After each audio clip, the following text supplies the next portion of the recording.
उसका जवाब तो उनको देना पड़ेगा। आज ज़बरदस्त तरीके से जो भू माफिया राज है उनकी देन है, जो शराब माफिया राज है उनकी देन है, जो रेत माफिया राज है अलीराजपुर में उनकी देन है, जो वन मंत्री होने के बाद भी कठियावाड़ा से सारे पेड़ गायब कैसे हो गए, जब पहले उन पर उनके परिवार पर पूरे पेड़ काटने के बहुत सारे आरोप लगे हैं, जंगल साफ करने के आरोप लगे हैं, बीजेपी ने उनको ही वन मंत्री बना दिया।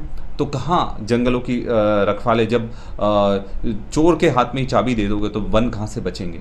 और ये मैं वापस से पुख्ता तरीके से बोल रहा हूँ, और ये जो एफआईआर की ये धमकी दे रहे हैं, एफआईआर कर रहे हैं, उससे मैं डरने वाला नहीं हूँ। क्योंकि अगर सच बोलने के लिए भी एफआईआर होती तो एफआईआर झेलने के लिए मैं तैयार हूँ। और इसके बाद भी ये बार बार बोलूँगा, नागर सिंह जी के हाथ में है इस चीज़ का प्रमाणित करें। जो सिद्धेश्वर राजवाड़ा हनुमान मंदिर में जो कत्लेआम हुआ था, क्या उनके परिवार के लोगों का उसमें नाम नहीं आया था? वो आरोपी नहीं बने थे, जेल भी गए थे। उसके बाद डरा धमका कर गवाहों को परिवर्तित कर देना, उनको चुप करवाना, ये तो उनकी कला है और ये अलीराजपुर अच्छी तरह से जानता है। आज के माहौल में कांग्रेस के नेताओं की भगदड़ मची हुई भाजपा में जाने के लिए, आपको ये नहीं लगता कि आप प्रदेश अध्यक्ष पर बने रहते तो इससे पार्टी को फायदा पहुंचता? देखिए, एक चीज़ मैं आपको बता दूं, जो भी व्यक्ति अगर जा रहे हैं, कहीं ना कहीं उनका व्यक्तिगत स्वार्थ तो है। या तो उनको डरा धमकाया जा रहा है, या उनको पैसे का लालच दिया जा रहा है, या उन पर एक बहुत बड़ी कोई सी जांच है जिसको ख़त्म करने का उनको गारंटी दी गई है।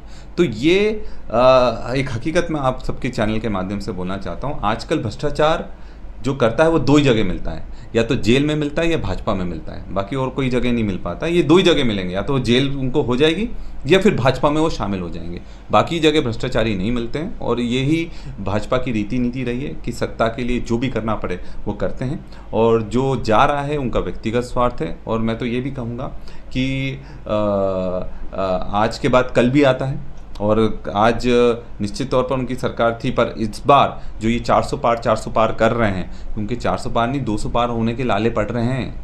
अगर मुख्यमंत्री को उनको जेल में डालना पड़ रहा है तो मतलब कि कहीं ना कहीं बहुत बड़ी कुछ गड़बड़ है, घबराए हुए हैं। और इसी तरह जो भी आ रहा है, मतलब ये तो हास्यास्पद है कि पूरे देश में ये बोल रहे थे कि हम कांग्रेस मुक्त कर देंगे, और अब तो भाजपा ही कांग्रेस में ही हो गई है।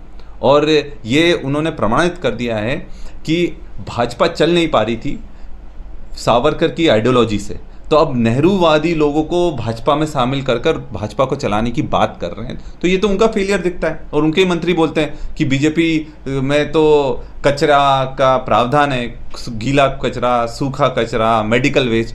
तो अभी जो भाजपा में गए वो कौन सा वेस्ट थे? जरा मंत्री जी प्रहलाद पटेल जी से मैं पूछना चाहूँगा, ये बताने का कष्ट करें। आरोप ये लग रहा है कि आपने भाजपा ज्वाइन करने के लिए इस्तीफा दिया था, कुछ ऐसी खबरें आई थी, इस पर आपका क्या स्पष्टीकरण? मतलब ऐसी खबरें आती तब मुझे भी हंसी आती है कि देखिए, हम टांटिया मामा के लोग हैं और चंद्रशेखर आज़ाद के लोग हैं, और हमने ये को अच्छे से मालूम है कि हम जहाँ के रहते हैं वहाँ पूरी ताकत से काम करते हैं, और हम कांग्रेस विचारधारा के लोग हैं, हमारे खून कांग्रेसी है। और इसलिए आज़ादी की लड़ाई लड़ने के लिए टांटिया मामा ने, चंद्रशेखर आज़ाद ने बलिदान दिया था, कांग्रेसियों ने बलिदान दिया था, तब इस देश को आज़ादी मिली है।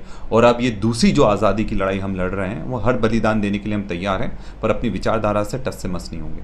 जीत के प्रति कितने आश्वस्त हैं? देखिए, जीत के प्रति इसलिए आश्वस्त है क्योंकि जनता ने हमको आश्वस्त करा है। जनता इस बार चुनाव लड़ रही है, और सच की लड़ाई है, और सच